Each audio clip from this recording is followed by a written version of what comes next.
Afternoon. I want to welcome you all to the study session of the City of Farmers Branch. The date is Tuesday, April 18th. The time is 3 p.m. First item on the agenda is discuss regular agenda items. And Councilman Roman, do you have anything you want to ask about tonight's agenda? No questions. No question? Okay. Councilwoman Burton, All of mine were answered in my one-on-one. Thank you. got them all answered. How about you, Mike? I'm good today, thank you, Mayor. Okay, we're doing, Thank you, Mayor. My questions were answered in our meeting last week as well, but I do have one that I want to ask just for the sake of the public that's watching. okay. And this one, Chief McCoy, I emailed you about earlier, but the item H5, the Justice Center renovation, the timeframe for the construction and how will that renovation impact daily operations in the building? It's quite a bit of work that's being done, so. So it is, Kevin McCoy, Chief of Police. Jay and Eric have been managing that problem. Eric is actively managing the project since I got there, has been in contact with Quorum Architects. They're proposing 7 to 10 months, which I think is probably a little aggressive on the project being done, but I applaud their efforts to try to get done in that amount of time. As far as the impact to the public goes, it'll be seamless. Our staff, Chief Stokes has a plan to move people around inside the building. If you want to add anything. Yes, sir. you can. Thank you, sir. Eric Stokes, Assistant Chief of Police. Like the chief was saying, yes, we do have a plan in place. We're going to use the existing part of our building to house the employees during their phase of construction.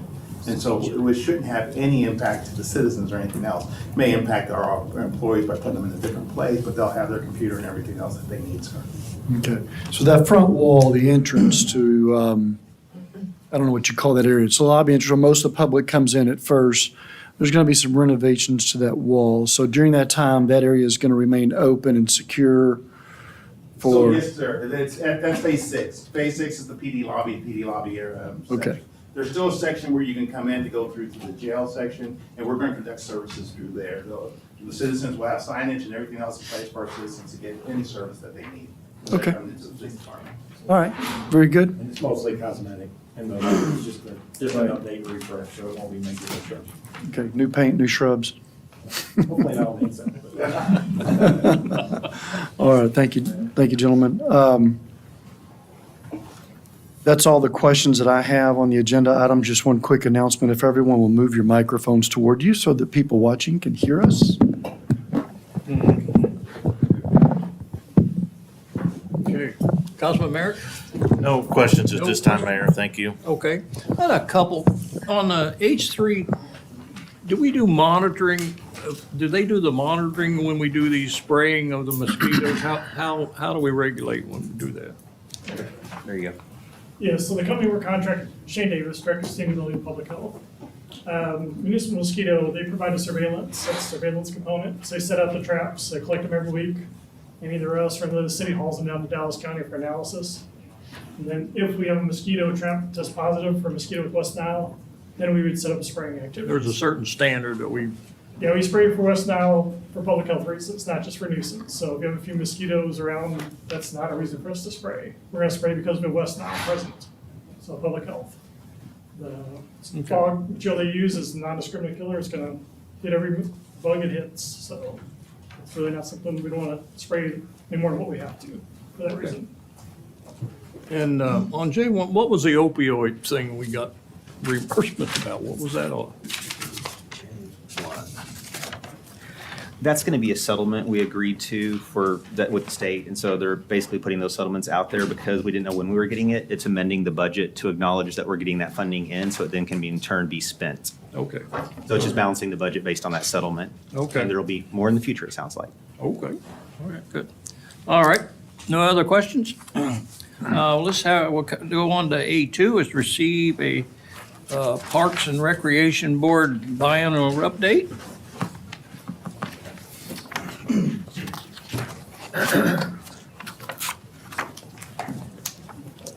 All right, where's the, can you go? So, move it up. Good afternoon. My name is Bob Stewart, and I chair the Parks and Rec Board. And so this is our semi-annual update that includes the dates from September to February. Oops, went too far. So the first thing I want to talk to you about is our mission and our vision. Our mission is to make recommendations pertaining to the operation of park facilities and recreation programs and make those suggestions to the city council. Our vision is to be continually aware of what the residents in Farmers Branch want and need, what their dreams are. So we create, repurpose, and adapt the parks to meet the needs of the residents. Like this is a sand volleyball park, the Bark Park, just a lot of, as the residents change and their ages change, their recreation needs changing.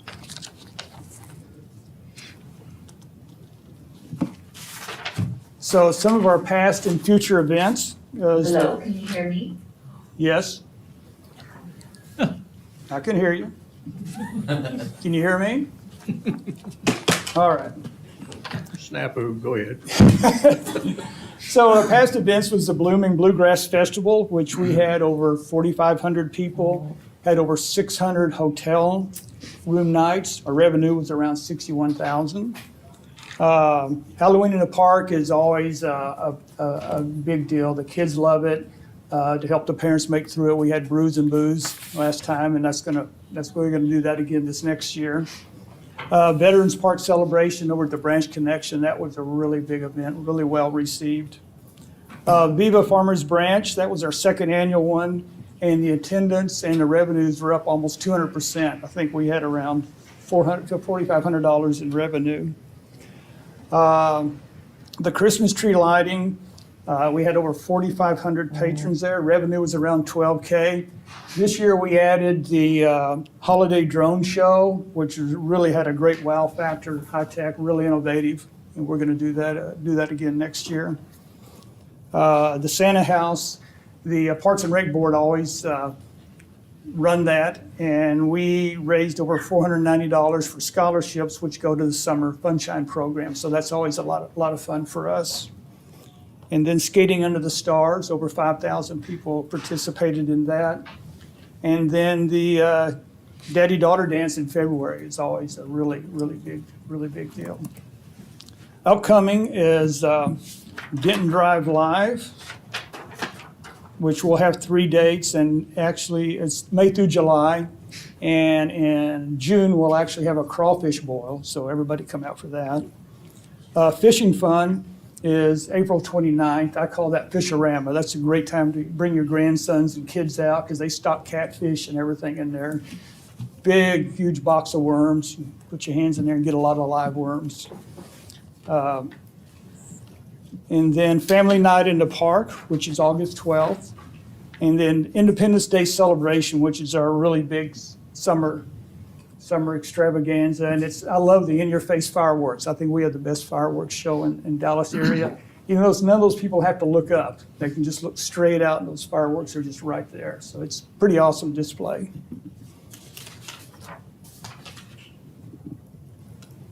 Some of our examples of success between the recs and aquatics is the rec center had a 98% cost recovery, excluding renovation expenses. Revenue, run out of space here, was over $360,000, which is 12% higher than the quarter for last year. Memberships were up 30% to 2,032, which, and then the aquatic center, they hit all-time highs in all areas. Their cost recovery was around 23%. They had over $1,300 in their party room and pavilion revenue, which is the highest quarter in history. And then the Frog Pond, they had over 240 party packages sold over the summer.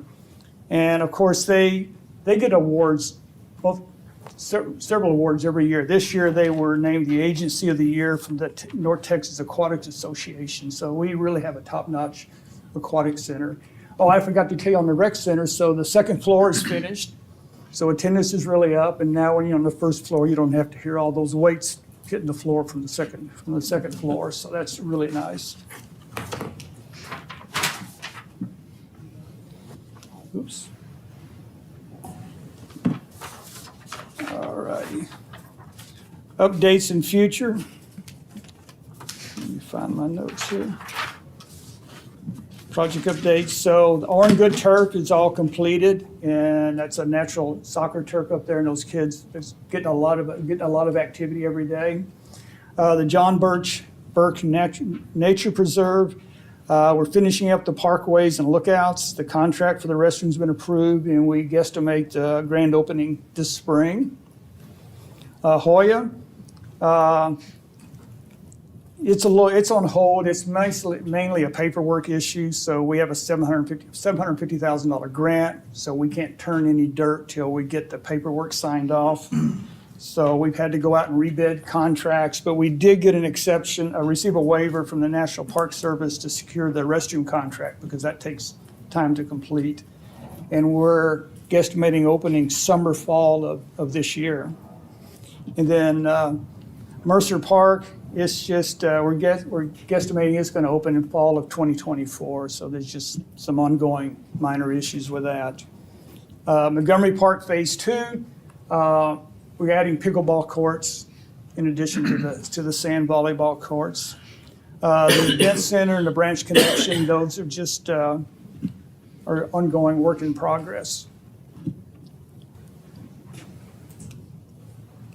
So that's all I got. Any questions? Council, we have any questions, comments?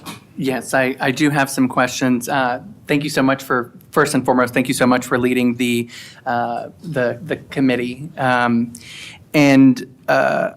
So I wanted to make sure I heard this correctly. Did you say that the cost recovery for the rec center was at 98%? You're right.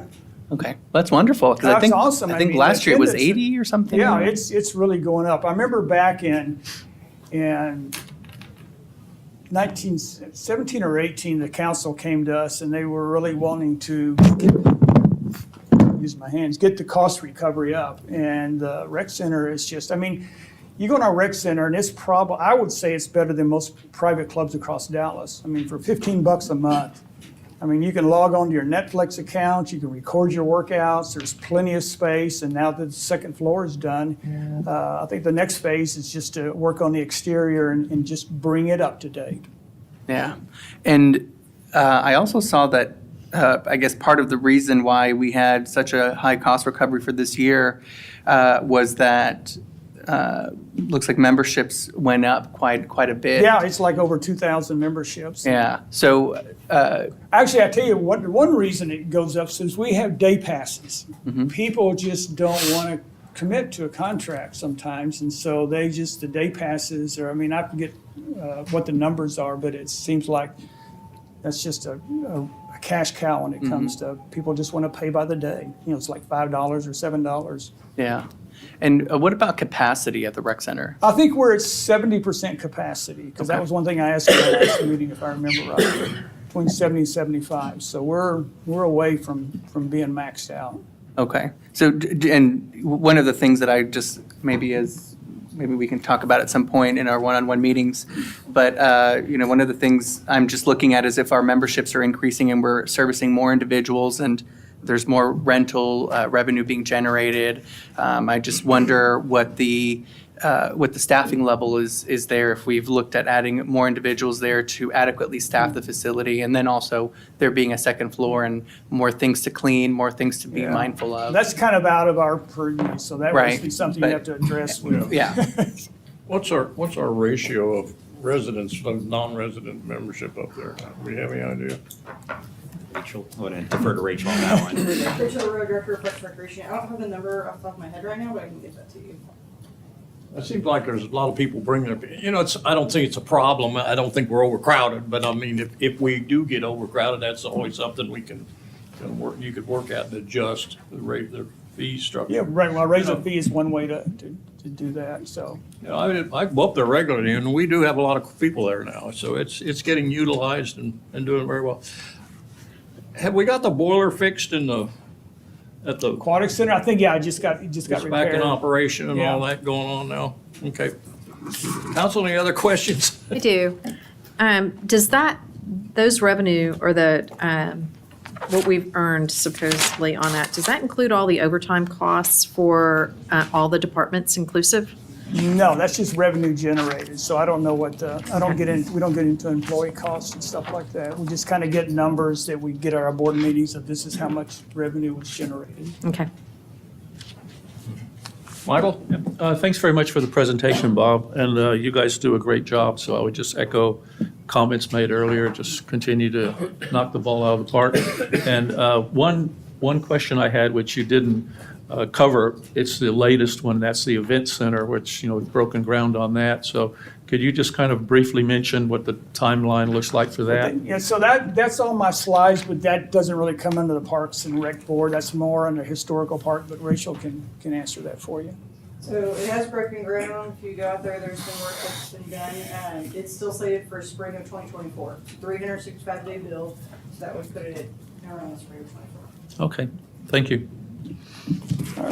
Thank you. I mean, it's a fun job, being on the Parks and Rec Board, so if you've got any people that want to volunteer, I know we've got openings coming up in June, so it's, especially with Hoya coming up, that's our next big project, and that's going to be a really wow factor for the city. Okay, thank you. Very good. Thanks. Appreciate it. So just we have some more questions here. Sure. So Bob, one other question. One more question for you.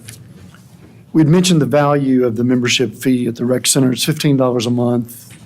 Is there a separate resident fee versus non-resident fee? There is, and there's family fees and. Okay.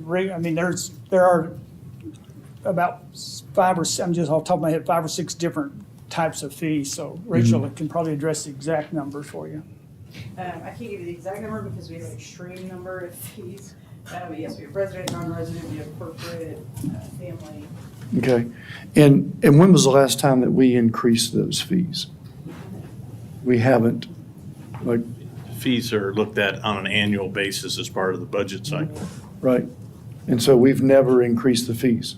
To my knowledge, no. Yeah. I think that's a tremendous value, for Farmers Branch that we're. $15 a month Yeah. for a long, long time. And I think it's $45 maximum for a family or something like that.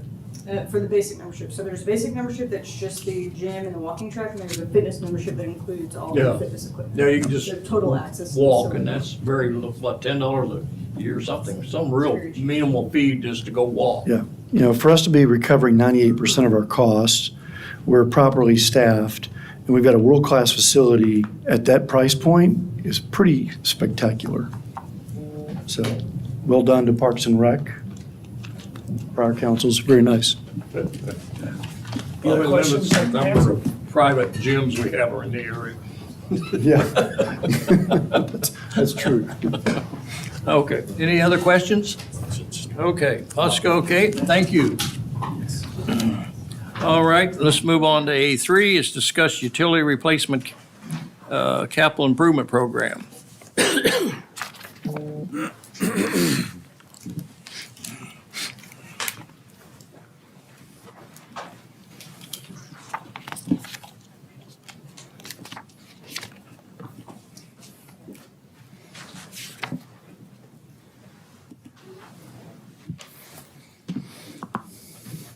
Good afternoon, Mr. Mayor, members of council.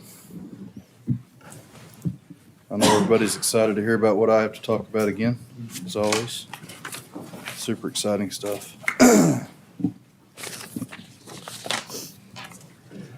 All right, Public Works Capital Improvement Plan.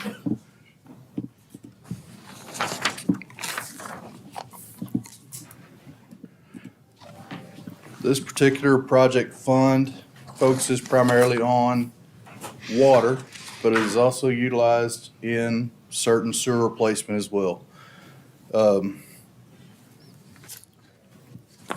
Under our current CIP plan for the non-bond utility replacement improvement program, as of right now, we have about $2.16 million available. We budgeted in the out years for the next 2 out years at $2.5 million, and the 3 years after that at $3.25 million infusion. Unforeseen additions to the projects, or unforeseen additions for the current year projects include a Ford Road water main break, which has taken place. It's Ford Road, Farmers Branch Creek. This is a water main that runs under the creek. It's going to take extensive engineering and design to replace that main and protect that main. There's another major water main issue that we have right now on Webb Chapel, also underneath Farmers Branch Creek. And that particular project, we have a solution for, but we haven't determined whether or not that solution is viable. So we're still reaching out to other contacts, trying to make sure that we find the best solution for that situation. Unfortunately, these types of things these are the very events that force you to push scheduled projects further out. You have to reprioritize your current list and you push it further out, and it just puts you further behind.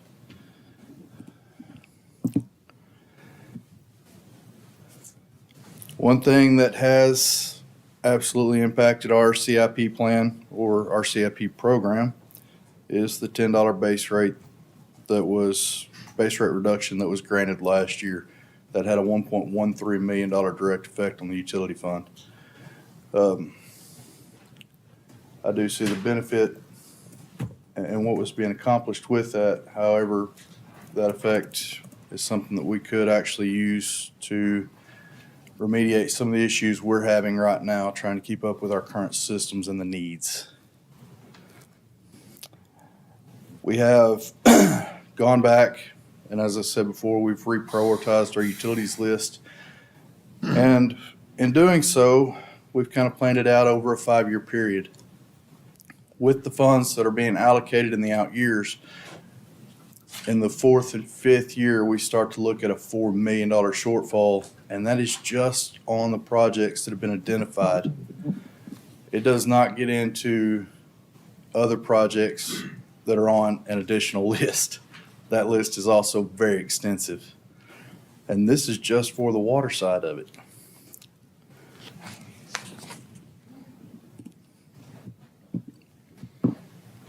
Some of the current projects we're looking at right now, we're sitting at about $3.7 million in projects that are rolling forward. The unforeseen projects such as Ford Road, Webb Chapel, that list is also growing. Some of you have heard of the FBOP lift station, Farmers Branch Office Park lift station.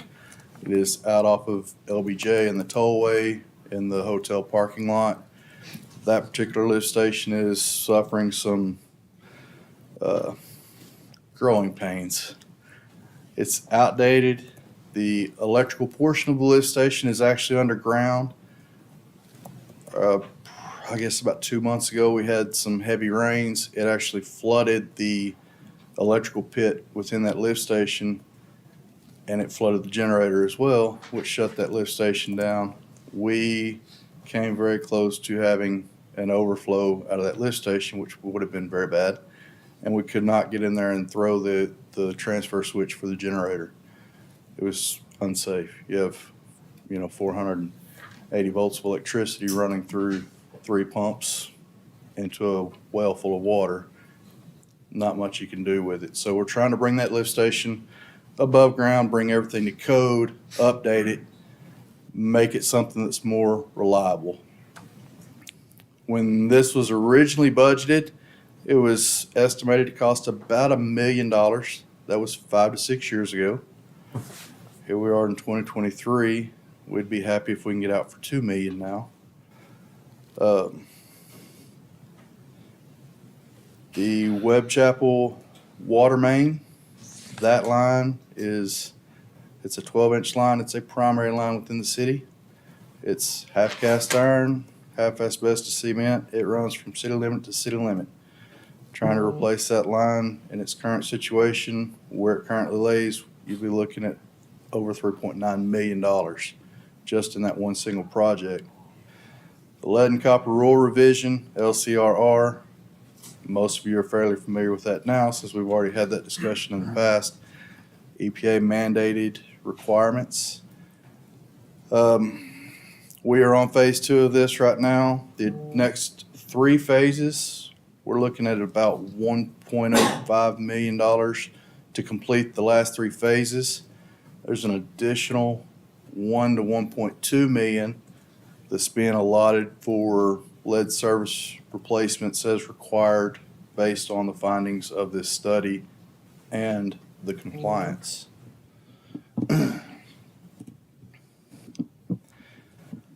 All right.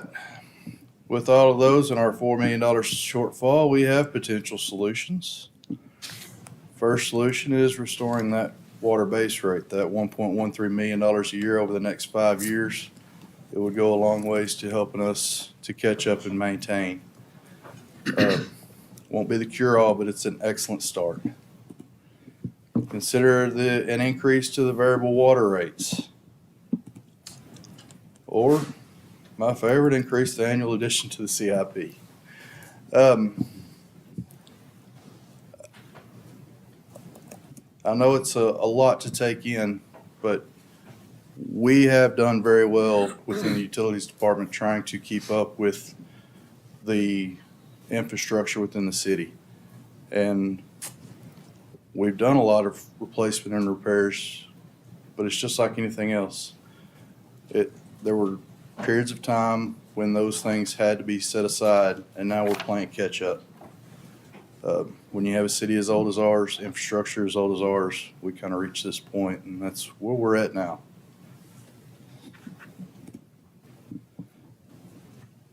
All right, and we're open to any discussion. I appreciate it. You mentioned the lift station. Did you say that was at LBJ and the tollway? Yes, sir. It is in the Sheridan Hotel parking lot, LBJ Dallas Tollway. Do we lift that and put it into the main line we buried going down to the Trinity River? That particular lift station pumps through a 12-inch and a 10-inch, and it runs up to Midway Road. Dumps in at Midway, and then gravity flows from Midway, which would be back down to the main trunk system, which is a joint trunk main between us and Addison. That's where it ultimately ends up, and then feeds back into TRA somewhere around Brook. Let's see, yeah, up there where it runs through Brookhaven. That's about where that that big line we put in starts in there, I think. You know,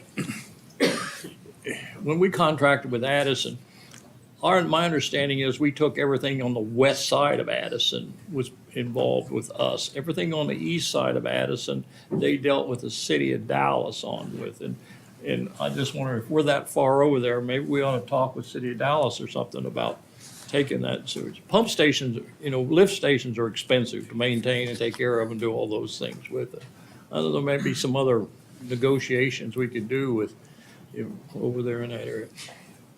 And the other question, do we have enough elevated storage throughout the city over the next few years and also ground storage? Or do we feel adequate? We don't need any more lifts or towers out in the east side or any of that? No, sir. As far as elevated storage, with the population we have, the amount of water we use, we are very well covered with elevated and ground storage. Okay. We have more than enough. Council, any questions? No, I think I appreciate you very simplistically putting together the slide with our options. I think you're right. I think we definitely need to prioritize this fund and addressing some of that, the projects on that list. Whenever we were talking about the taking money out of the CIP fund to fund that 10-cent or $10 month reduction for residents, I think, at least it was my understanding that we were going to restore it this year. So I'm certainly in favor of doing that. And then I just wonder if there's maybe some either combination of 2 and 3 or considering in addition to 1, also doing 2, either just 2 or just 3, but some combination to try and more readily get some funds into that fund. And those are all things we can look at and get a better idea of what those numbers would look like. It's just a matter of what type of increase and what the end goal is financially. Right. Where are we in relationship to the city of Dallas? You know, EPA got into it with Dallas. The Trinity River sewer thing was a mess. They fined them. There was all kinds of capital improvements that had to be spent on that thing, Right. and some of that cost was also transferred to us. Is that leveling out? Where are we going with that? I'm not sure where the city of Dallas stands with the EPA and all of their legal conjunctures they've gone through with them. On our side, everything on our side was good. We actually had an EPA inspection a couple years ago, and we passed it with flying colors. Our last TCQ inspection, we passed with flying colors. As far as I know, the stuff that Dallas is going through, most of their EPA stuff is on the wastewater side that they're covering. So we don't really have much to do with that, since all we get from them is the water. And TRA doesn't have any issues ongoing right now either. The only thing with TRA is they're replacing one of their major collection system lines that actually runs through Carrollton, Farmers Branch, and Dallas. But that has nothing to do with the regulatory requirements. They're just Yeah, trying to it stay ahead didn't of the affect- program. It wasn't anything we were doing. It was where we were sending the sewage down to the Trinity River Authority and they got in a big problem. And a lot of this stuff was, you know, we had to participate in the cost of doing all that stuff to handle it. So I just wondered, is there any big surprises out there that we know of coming up? No, TRA's been pretty forthright in what their future plans are. Actually about twice a year now, they give updates as to where they are with their capital improvement program and where they're looking to be in the next year. And I believe they've captured most of the cost for what you're referring to. However, they do have some CIP programs out there to update and upgrade some of their piping throughout their system. I remember when they came to us, it was an astronomical figure that we're talking about they're gonna have to spend to meet standards and so. Okay, council, is there any other comments on the potential solutions you wanna? Do you have, and I believe this may be a Tammy question, have we worked out basically what it looks like as a cost per day for a resident so they can wrap their head around it? On the water side? Cost per day. Get that for you. Are you talking about potentially a graph on water usage on your monthly bill? Okay, yeah, and there's obviously, I've talked about some improvements in that, because it is difficult to ascertain based on the schedule of every 10,000 gallons, the rate increases, and therefore if you use 12,000 gallons, you have two multipliers that you have to work through and add those up, plus your base rate, plus your sewer figure, which is also based on water usage, and then the stormwater. There's a lot of opportunity about just explaining how the number is calculated. You've heard me say that more than once. So that's Variable not, rate but gets that's not what confusing. Ryan is looking for, I think. I think Ryan's looking for us to, with these potential solutions, acknowledge, and I think many of us have around these discussions in the past, acknowledge that our infrastructure is in need of caretaking over the next 5 to 10 years and probably longer, but we need to get ourselves into a framework to where we're cautiously and appropriately diving into that.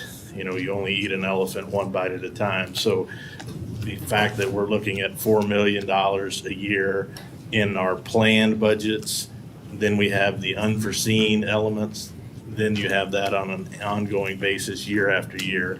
You only get yourself further in the hole as you've described. Right, and we just want to be better directed and guided so that we can have an adequate plan to try and answer some of the situations we're going to be faced with here directly. There's more out there. There's more coming. There's more information to be had. And I appreciate this discussion on CIP. But I know we also have the discussion on street infrastructures that is equally as challenging in its care going forward as well. So Yes. this is not one and done. We have many facets of this going forward. Yes, sir. I think for me, what might be helpful to understand is you kind of bring back more specific ideas of how we might be able to address this. Is if we were going to consider an increase to the variable water rate, if we increased it by this amount, what would that amount total to as a combined amount, and how many projects would we be able to address with that? And same What the thing. annual benefit would be based on a Right, so- specific increase? Yeah, so like, let's Okay. just, and I don't know what the numbers realistically look like, so just to provide an example, if we said we're gonna charge an extra $1, that dollar times the number of people contributing would amount to this amount, and which would be able to address projects 1, 2, 3, and 4, or whatever. And then I think what also might be helpful is for option number 3, to look at, if we're gonna increase the funds that are coming in to that fund, then where are we going to be pulling the money from? And so what is the give and take, so that we can understand what the implications would be. And then from there, I think maybe we can either approach it and say, option 1 is great, option 2, no, option 3, no, or we use a combination of the 3, at least having some kind of guideline to base our decision off of.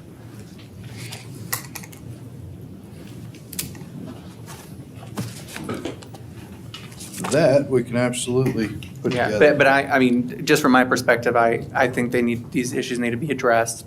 I think we've delayed them long enough, so I'm certainly in support of it. I appreciate that. Great. Okay. Council, any other comments, questions? You're next. Go ahead. So I guess I assumed that the base water rate, the reduction of $10 per month, was a 12-month deal, and that automatically it would be restored at the end of that period. It seems like there's a question mark on that. Am I correct there? It'll take council action to change the fee because council reduced the fee. Okay. So it was brought to council as a 1-year reduction, potentially for longer.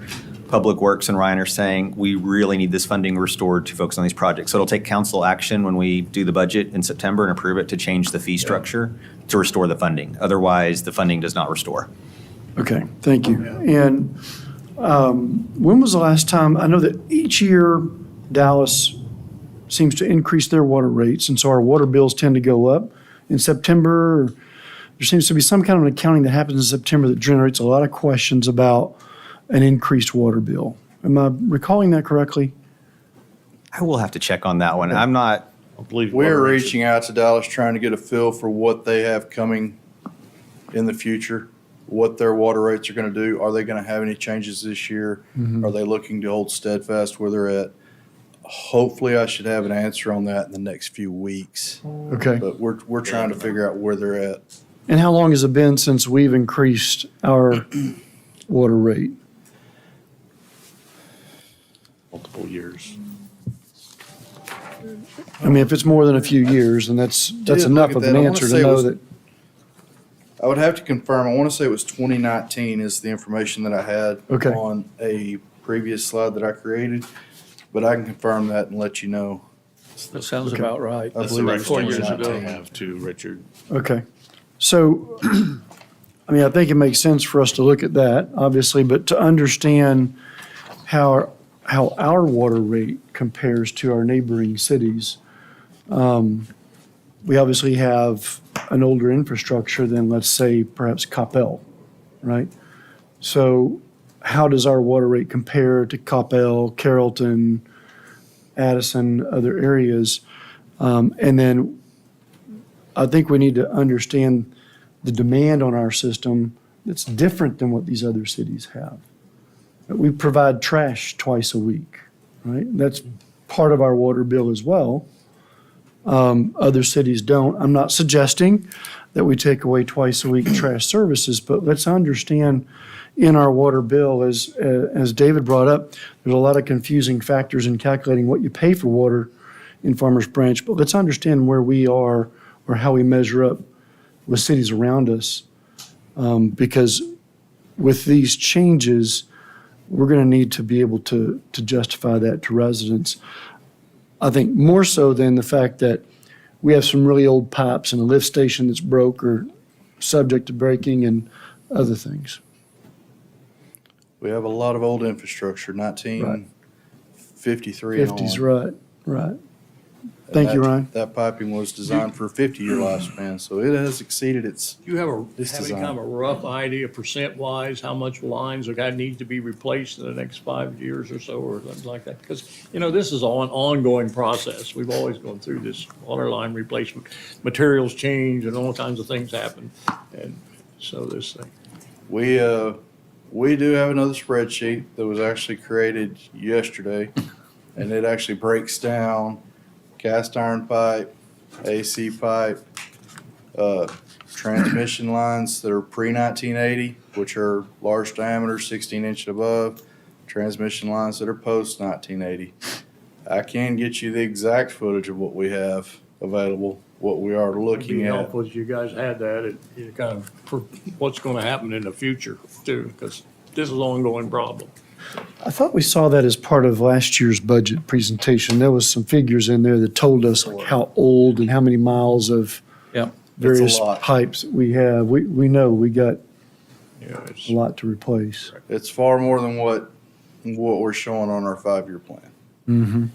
Right, okay. But Yeah, that's part of that elephant that we're trying to bite into. Yes, thanks for the presentation. I have a couple of questions. You mentioned that one lift station that had the electrical well underground. Was that standard procedure whenever that one was built? That was originally, when they built those older lift stations, they actually they were called wet wells and dry wells. Wet well was where the sewer went and then it pumped out of with the sump pump. The dry well was the electrical component of it, and they put it underground basically to hide it so that it wasn't an eyesore in public areas, and it would also filter the noise from the generators and whatnot. It was a great idea, not very safe. And they kind of learned that over the years. But it's expensive to retrofit those to Right. bring them above ground. So most cities like we did, we kind of rode that as long as we possibly could, and now we're at the point where we have to do something. Are our other lift stations, is the electrical well also underground on all of them? This is the I last one. thought they were above ground They are. All on of the them are- newer ones, right? Yes. So this is the only one, it's the outlier. Yes. Yeah, because whatever the reasons were when it was built, they didn't anticipate, these severe weather events where we get, half a year's rain in a day or whatever that we get sometimes, and they didn't obviously plan for that. Yeah, and you mentioned also on the Webb Chapel and the Farmers Branch Creek repair, where exactly is that? Webb Chapel, the Webb Chapel water main is at Farmers Branch Creek. That would be on the west side of Webb Chapel in the actually far right lane, which would be southbound. But that line crosses They're close to the underneath. library. No. This is gonna be further up towards Myra. Okay, that And one, okay. the old cemetery. Yeah. It's right there. Okay. And what is the issue there? You mentioned that you've had a plan for it, but there's a complication, so you're having to get some other advice? We have a water line there that's broke underneath the bridge. It is 17, 18 foot below grade. We have tried to excavate it and access it. We were unable to do so safely. So I reached out to a company that has a new technology. It's a lining technology. They did say they could possibly line that pipe and make it whole again. It's the logistics of what they require to do so. I've got to get with Tammy and figure out whether or not what they require purchasing wise is something that we can accommodate. If not, it may be something where we actually have to bore a complete new line underneath the creek, because we can't attach to the bridge. It would be too much weight for the construction of the existing bridge. So we're gonna have to find an alternative means to get that water line across that creek. And boring is probably gonna be the alternative, which is expensive. Okay. Thanks. I was just curious what that was. On the three proposals or possible solutions you outlined, I would definitely favor the first one to, restore the regular water fees that we had until a year ago. And I won't be here on council to decide this in the summer at the budget retreat, but I would strongly favor going to increasing the capital fund. And that's why I've always argued for maintaining healthy reserves and balances, that you don't know what's coming down the road, and this is a perfect example. But as we do have really, really antiquated infrastructure, that's, as you said, served longer than it was planned for. But, with the extreme heat we have here and, all these weather events, I think you're probably prudent to anticipate more cracks and breaks. And I know lots of other cities, not just in Texas, when we have the extreme heat, they've got some big water mains that burst. And it's expensive and it's a mess and it affects businesses and everybody. So I would favor that third approach for sure. And if we could, I'd like us to try to maintain the rates, kind of the water rates. If we could do it with option 1 and option 3, that's just kind of my take on it, if that would work. To be some direction for what you guys do and what they present to you in the budget, so. Sure. You want on that. Any other questions? Thank you, sir. Thank you, Ryan. Thank y'all. I Keep us appreciate informed. you listening. Okay. Let's move on to A4, which is discuss and provide direction regarding contracts for services with nonprofit organizations. I think the staff would like to get some direction. As you know, I went through a lot of budgets over the years, and it seemed like we get an inordinate time spent on this item as opposed to a lot of the other items involved in the budget. So they're trying to get some direction about what you want to do with this.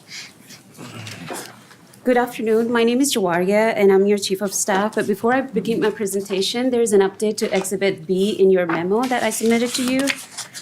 There was some mistake with the numbers presented to you, so you each should have a copy on your seat when you walked in here. But we'll share, Stacy has a copy and she will share with you guys as well. So most of our nonprofit contract for services, they're set to expire on September 30th of 2023. As they're set to expire, they will be here in June of 2023 to present to you all. What I hope to accomplish today with this presentation is for you all to have a discussion and guide us with numbers per organization, and number 2 is give me the contract term. I'm going to start with our mission statement, which guides us to improve the quality of life for our residents. And how do we do it at the city? We do it by promoting and preserving our citizens' health, safety, and welfare. City provides the core services. You heard Ryan earlier mention some of those services, like providing water, wastewater services to our citizens. However, there are a few services that as a city we're not equipped or we do not have expertise to provide to our residents. And that's where we have these contracts with our nonprofit partners.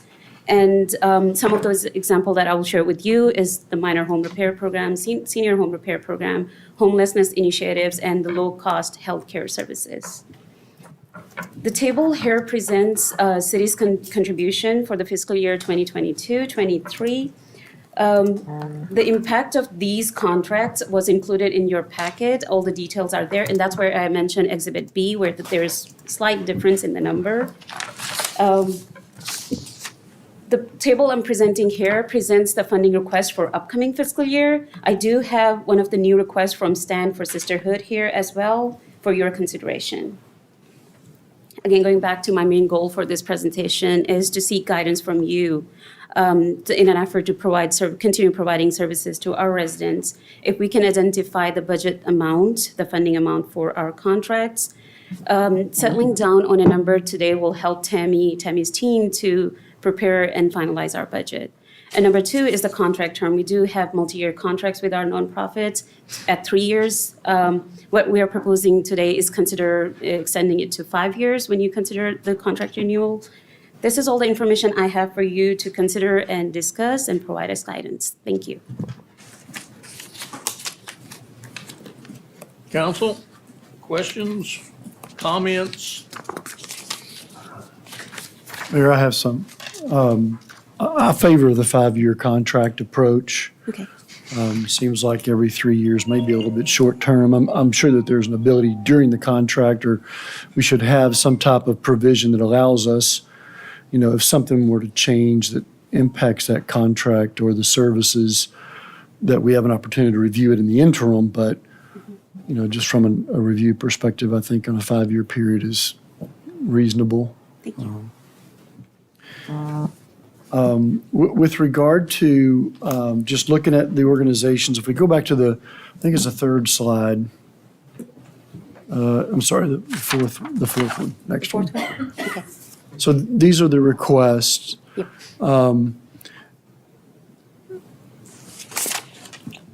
I look at all of these organizations and know the services that they provide to our community.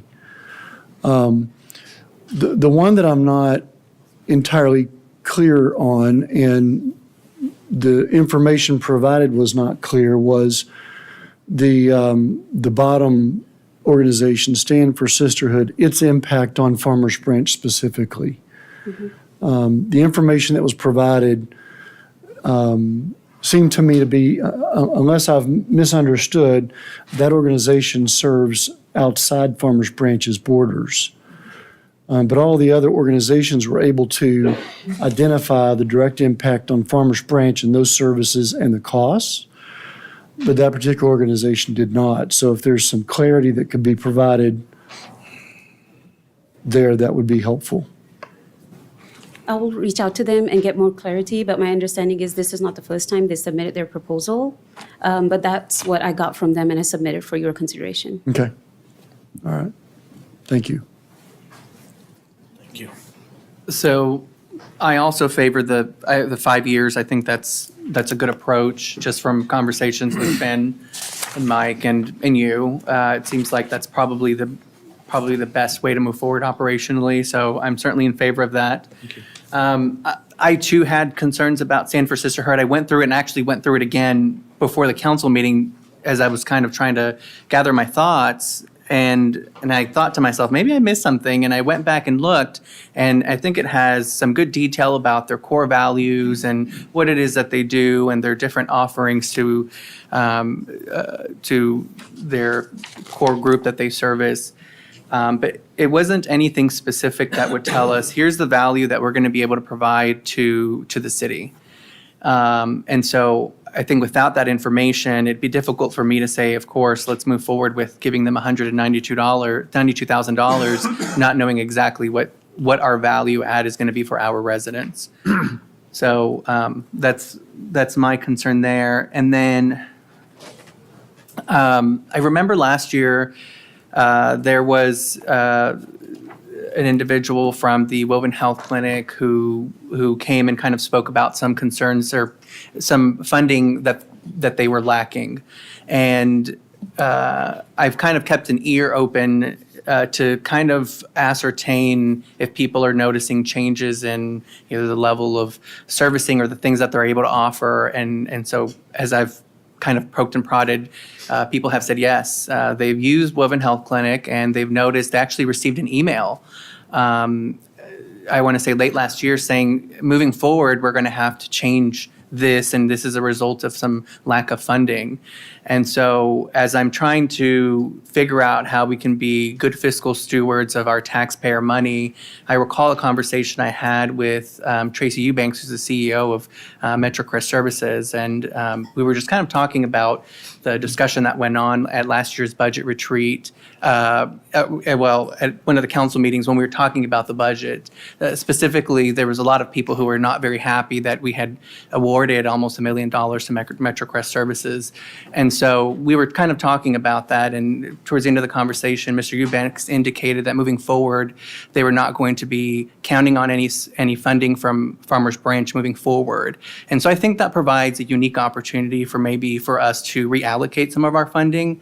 I see that they have requested some money, but it sounds like maybe there's already some plan that they have in place. And so I think that provides a unique opportunity, just giving that information, to maybe move some funding over to the Woven Health Clinic and be able to support them in a different way without adding more money to different organizations. If I may, Omar, I think part of that discussion that you may have had, I had a similar conversation with Tracy Eubanks from MetroCrest, and the option was they were preparing to go forward if Farmers Branch did not supply the funds in that particular budget. So I think there's still a need. MetroCrest has been a proven partner to our city for over 50 years. So I'm not sure if I heard you correctly. You were basically suggesting that we move monies from MetroCrest to others in this. But did I hear you say that MetroCrest didn't need Farmers Branch money? I think that's what you said, but I want to make sure that that's what you What I intended. said was that in my conversation, his statement was that they will no longer rely on Farmers Branch's funding moving forward. So I understood that to mean that whether we award the funding or not, that they've got a plan in place to be able to replace whatever funding we were going to be giving them. It's an interesting interpretation, but Why is it interesting? It implies that it implies, and you can correct me if I'm wrong, that you don't see MetroCrest as a recipient of any Farmers Branch dollars going forward. Is that what I'm hearing? No, that's incorrect. Okay. So are you okay with the number that they've requested for this period? No. Are you not also a liaison to the MetroCrest Social Services as part of our group? I am, but I don't see the connection between that. Just because I'm a liaison doesn't mean that I'm going to 100% support every single thing that I didn't is say being that. asked. I didn't say that. Well, it seemed that that's what you were suggesting, so No, that's an help incorrect. me understand the connection you're trying to make. The connection I'm trying to make is that I want to make sure that all of our service providers are afforded a equitable distribution of the funds that we have. And MetroCrest has been a longstanding good service provider to this community, and they come on an annual basis and sometimes multi-annual basis in order to provide that description of what they're saying. So I'm careful to hear what you say that they could do without our money. And that's not the interpretation that I've had in my conversations with Tracy. So I'll just leave it at that. Yeah. Maybe we had a different conversation. Fair enough. Woburn Clinic, I see you're asking for quite a bit more. I don't know if folks know the history of that group or not. Back years ago, I was on the hospital authority. We were being inundated through our emergency department down there of people coming in and with colds and different things like that. And the process is, it was real expensive to treat them because when they come into emergency, there's a whole process you have to go through and different things like that. And so it was putting a big burden on, back then, it was Tenet operating the facility, RHD. And I don't know how that interaction is now, but church that I went to and another church went together and started trying to come up with an inexpensive way to treat that kind of a problem. And we got some of the docs over there in RHD to volunteer time, and we got some medication donated and different things like that. So we felt like it was something that we really was able to help give people, and it's minor stuff, respiratory problems, things like that they mostly dealt with. But I thought it worked well at the time. Now, I've been away from it for quite a while, and I see you're asking for quite a bit more money than you had before. Has there been some kind of funding change in how all that process works? Yes, Lisa Rigby, Executive Director of Woburn Health Clinic. Back in 2012, there was a federal program that sent money to Texas, the whole state of Texas, called District 1115, the Medicaid waiver. And that went on until last year, and that ended. And what it did is money went to hospitals. Then the hospitals would fund clinics like Woven to take care of the people who are uninsured, because otherwise they end up in ER for diabetes, for hypertension, can't pay their bills. That cost goes on to everybody else. And so UT Southwestern has been our partner. Before that, it was HCA. And we're losing about $500,000 a year because that went away. And so that's our plan is, short term. I hate asking you guys. I know that's a lot of money. And so we have a business plan. We want to help small businesses in Farmers Branch and individuals who are uninsured, which would be expanding, like in a membership, kind of think of a YMCA type low-cost membership for people that are maybe above the income levels that we traditionally treat, but still need services and care. And that will help us fund our low income so we can become sustainable. But we have a 2-year gap. Like, you don't just turn the light switch and boom, have 1,500 memberships, right? So we have a plan for this year. We want to have about 500. And so I went to the cities, to Carrollton, and they gave us 200,000. And then also Coppell gave us 125, which they have a very small number of patients. So we are now doing pop-up clinics in Coppell. But Farmers Branch is like 40% of my patients. So for this year, and maybe next year, hopefully not, but probably it's a 24-month, 3-year business plan. We'll start to break even and get a return on that by the end of year 2. That's why I'm asking for more money. I've never had to do it before. Don't want to ever have to do it again. But I am asking, it would really help us. We cut back labs. LabCorp had always donated free labs. They notified me December 1st. It would be ending January 1st after 12 years. Not just to us, but to like 500 clinics across the nation. And so that went up. And then we've had to cut back on our vaccines like shingles, and those are super expensive. We give those free to our patients. So that is why I'm asking for more money. You still in Plaza One over there? We are. We're in Farmers Branch, And there Plaza One. used to be a minimal charge. Honestly, it's free rent, knock on wood.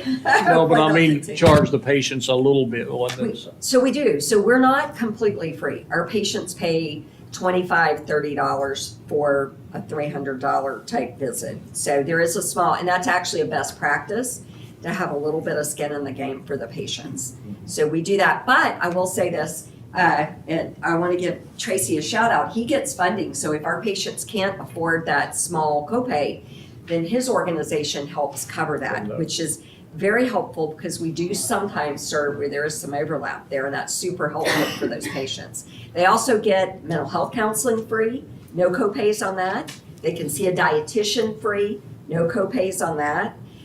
So we really give them the vaccines when we can afford them, they get those. So it's mainly just if they see our provider that they do that copay. Thank you. They've always, seemed like we got a big bang for the buck with what they did over there with that. Yeah. It's something you folks can, I know they've asked for more money, and I don't know how many of you are familiar with that, but, and so any other comments or? We do have a questions comment about Woven. I actually personally have sent patients over there, honestly, for about 5 years now. I know for a fact that LabCorp is cutting back. My nonprofit was one of them that they cut our labs on. So for them asking for $50,000, honestly, bless you, because you should be asking for more, because I know how much the labs are. Well, thank you. And I know that on their first visit, it's $35, and that covers some of the labs, but that doesn't cover the labs, even if it's pennies on the dollars and everything. So that's really, I really believe in my heart that's being very fiscally responsible of them to be able to manage that out on $50,000. Anything else, folks? The chambers and stuff, we've all been involved with the chambers. I think they're, seem to be doing their best and all that. So this will obviously come up in the budget, but I think the staff just wanted to get some kind of direction as well on that.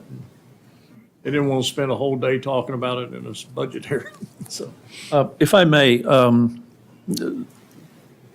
since we have Tracy Eubanks here, and we have difference of understanding of what they anticipate for next year. And of course, Tina, you weren't here last year during the budget process, so if it's all right with you, Mayor, could we have Tracy Eubanks kind of clarify that? Because I wasn't also under the impression that they were not figuring with any kind of support from Farmers Branch going forward, since Tracy is here. Sure, Tracy, you want to make a comment about your organization? Tracy, yeah, sure. Tracy, CEO, Press Services. Thank you for the opportunity. Mayor, Excuse me, we're getting far afield from what's on the work session agenda. Perhaps this is the kind of information that Ben and his staff can get to the council. Because we're talking more about direction from that the staff had requested. Council, staff, have any feelings about where we're going with this? Well, it sounds like council 5-year contracts is the direction, and that's part of the equation. The biggest part is we're starting to funnel down, correct? So we're starting to paint that picture of the foundation for the budget that will be presented at the end of July. Really looking forward to it. Sounds like we're pretty far away from the individual funding amounts. Are there any in these funding amounts that you have concerns with? I'm trying to give Tammy a ceiling so she can lock that amount of funding in. That would be an outcome that would be great to start with. If we're not near the individual funding amounts that y'all would like to set, is there a ceiling? Is there one that you'd like more about, or do we want to keep it open for now and keep going? This is a topic that will consume a disproportionate amount of your time in the budget process, considering the dollar amounts we're considering in the overall budget process. So I'm trying to be as efficient and respectful of your time as possible. Is there any guidance on the amounts or a ceiling you all would like to see us adhere to as we start to package the budget together so Tammy can move on to other elements as we fine tune these numbers? Is there a way to continue a little bit further down the road? Well, I think, Ben, one, the 5-year contract is one thing that we probably feel pretty good about. The other is more detail on Stand for Sisterhood, their impact on Farmers Branch. In comparing that number to the others, it seems high, really high. And fundamentally, I'm not sure that I'm on board with that organization's contributions to our city specifically, but we don't have that information. So that's all I would ask for at this point. Yeah, I don't have any other questions about the other. Ben, can you get us what it would look like for the chambers instead of being, instead of funding them this way, if we funded them in events like sponsorships? So in a previous model where we used the events where we just had sponsorships and our membership as kind of the base structure for everything we funded? Yes. Okay. All right. Any other comments? Also, if I could ask either Ben or Joaria for clarification on the chambers. My understanding is they're both doing quite well, and the economy's been very strong, stronger than we'd all anticipated coming out of the pandemic. And they were funded at the same amount last year, so I don't see what the reasoning is that there's a 50,000 adjustment, up to 50,000 for the Farmers Branch Chamber, where basically for the MetroCrest Chamber, which, there's a slight change. What's the reasoning for that? I think they've just been good partners. I had a conversation with Grace about this and just kind of trying to understand that need there. Their chamber is constantly growing. There's more businesses coming here, and Grace has done a really good job of, I don't know what the history was like before Grace, but what I can say is that she's done an exceptional job of, in my opinion, of being a good partner to the city. Anytime that anything has been needed, whether it's, I know we've had the Youth Advisory Council that hasn't seemed to gather the right attention to have it be successful. We've reached out to Grace and asked her if she wouldn't mind collaborating with the city and in her successful boot camp that she does with the youth, as a way to kind of maybe either supplement or replace the Youth Advisory Council. And that's just one instance of the things that she has done to be a good partner to the city. And I think in order to continue with this partnership and elevate the things that she's doing to the next level to help Farmers Branch and the businesses, given that her branch is, her chamber is dedicated specifically to Farmers Branch, I think it warrants an increase. I can recall several years ago with previous councils, going back 3, 4, 5 years, I believe our support was about $40,000 to the Farmers Branch Chamber, and that was gradually reduced because it had been brought out and Grace was, I believe, leading the group at that time, it had not really been growing its membership. And so the city reduced it. And there was some discussion about that, of course.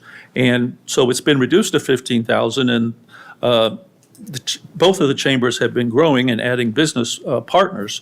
And I think it's far more important personally that we support these other nonprofits, which are trying to serve people that are really needy, that don't have health insurance, that sometimes can't pay their rent or the mortgage payments, and those kind of things. A lot more favor of that, where I feel that the business organizations do a great job in representing the city and helping the city grow. But I think they're off to a really good start. And also a part of that discussion a few years ago where their budget was reduced was to kind of kickstart.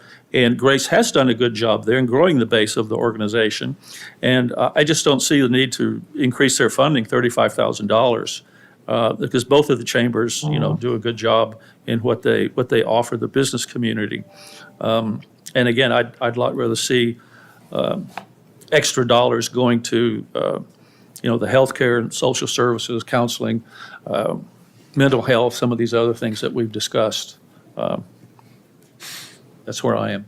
Does anyone else feel that we should not increase the Farmers Branch Chambers Yes. funding by 35,000? Yes, I feel that way. I think they're based on a contractual pay per performance. Yes. Both of them are pay for performance. So therefore, I think treating one differently than the other in this particular is inconsistent. And that's the way I'll look at that. They both have similar contracts. We've all been provided those contracts. There's an opportunity for them to earn more money. We are participatory on the events and what have you. Ben, I think to answer your question, I'm comfortable with the 5 years, and I'm also in the same camp as Richard, is making sure that there is some type of clause that if something were to, dramatically go awry, that we'd have an opportunity to adjust that.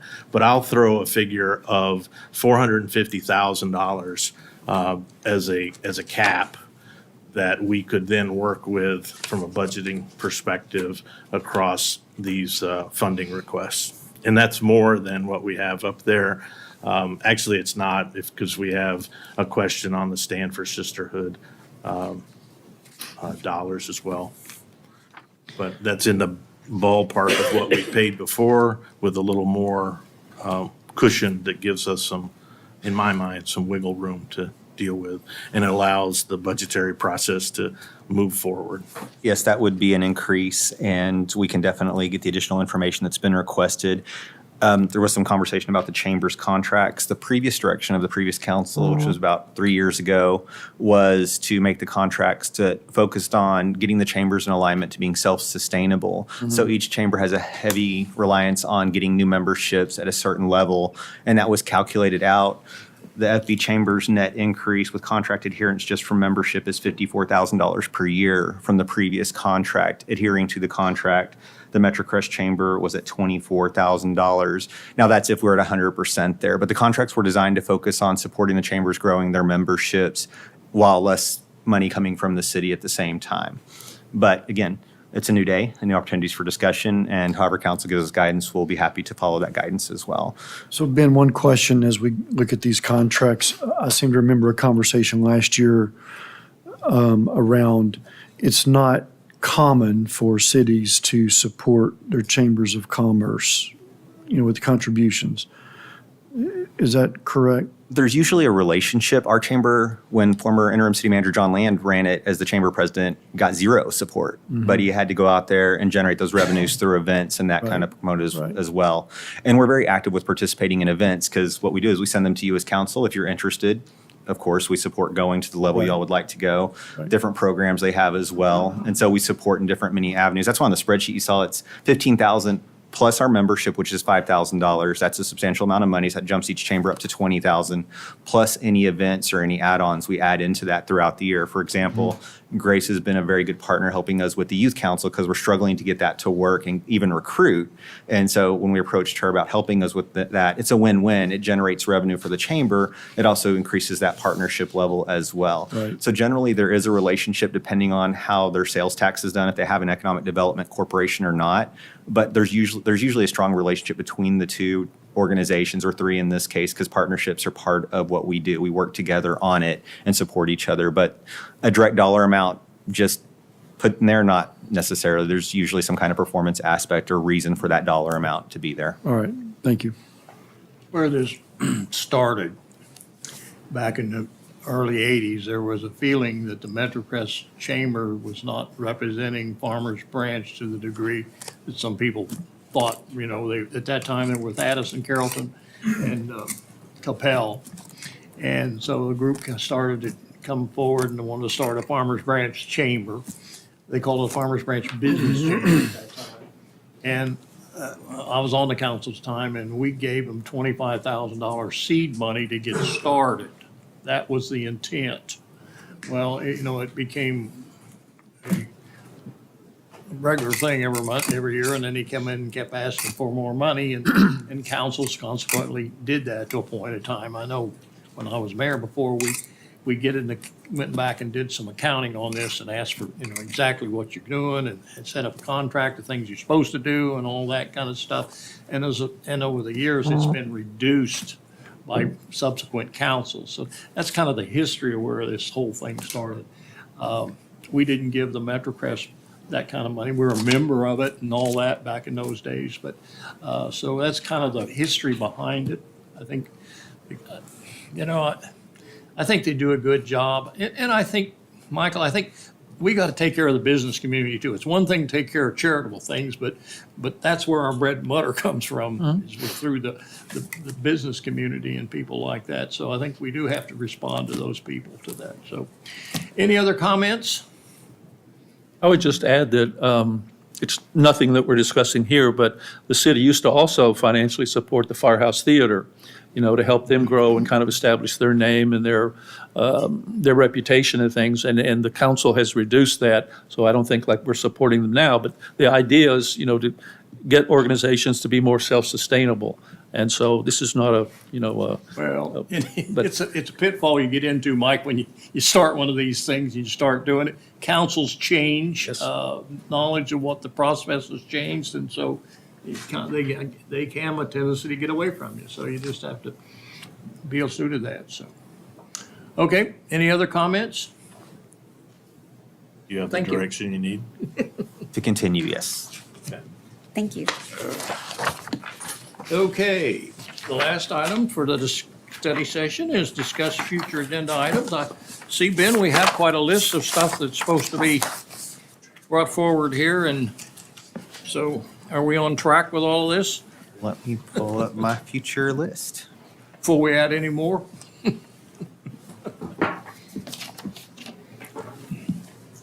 Yes, Mayor and Council, as a team, we review this every Wednesday to make sure we're capturing what's moving forward. Feels like a lot of it is, everything feels like it's going on the right direction. We're trying to get some of it in memos, some of it as agenda items as we move forward, and putting those pieces together to make sure we bring you a whole presentation on these as well. But yes, we feel comfortable with the list of staff and how much time we have. Everything's programmed out very well, and we're happy with where we're at. Okay. But if there's more, we're glad to. Council, you have anything else you want to add to the list? Mayor, I have one. I had a discussion with Ben last week regarding our long-term rental ordinance, and they gave me some information around that. It appears it's been quite a while since we looked at that particular ordinance. And I'd like to get a presentation, maybe in the summertime, on what our ordinance is in comparison to other cities' long-term rental ordinances. What do you define, may I ask what you're defining as a long-term rental? One that's not a short-term rental, so it's. Anything what, over a 30 year- days. Yeah, Okay. yeah. That's going to train, that's when That's the, fair. Right. That's a single-family resident, single-family rental program is what we have. Right. Yeah, Which we'll is different than the short-term, which is a separate program. So I want to make sure that was a definition, you're using a definition that I don't think we have codified Okay, sorry. long-term. So the single-family rental yes, ordinance. absolutely. Okay. All right.